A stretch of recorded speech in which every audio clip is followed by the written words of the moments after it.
আহ, আজকে হঠাৎ করেই আমাদের দুপচাচিয়ার গর্ব, যিনি পুরো দুপচাচিয়া এখন ভিডিওতে খুবই ভাইরাল, আফিয়াস ওয়ার্ল্ডের সাথে দেখা হয়ে গেল। তো হুট করেই একই রেস্টুরেন্টে দূর থেকে দেখতেছিলাম আফিয়াস আপুরে। তো রোজ দেখা হয়, যারা যারা দুপচাচিয়া আফিয়াস ওয়ার্ল্ডের ভিডিও দেখেন অবশ্যই জানাবেন। আর আফিয়াস আপার সাথে কিন্তু এখানে আসলে দেখা হয়ে যায়। আপা কিছু বলেন? আপনারা সবাই হচ্ছে ভাইয়ের ভিডিও দেখবেন, সাপোর্ট করবেন। ইভেন যারা যারা আমাকে চেনেন তারা অবশ্যই কমেন্টে জানাবেন।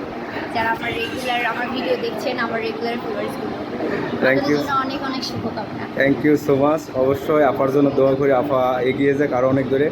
আলহামদুলিল্লাহ অনেক দূর আগাই গেছে। এই তো সেদিন আপনি ভিডিও স্টার্ট করলেন। হ্যাঁ, খুব রিসেন্ট। যাই হোক, আপনার ভিডিওগুলো খুব সুন্দর হয়, আমাদের কাছে খুবই ভালো লাগে। শুধু আমাদের কাছে না, আপনার ভিডিও পুরো অনেকেই দেখে, অনেকেই দেখে। অ্যাকচুয়ালি আপনি ভিউয়ার থেকেই তো বুঝতে পারবেন। তো ভালো থাকবেন আর আফিয়া সাপোর্ট করবেন।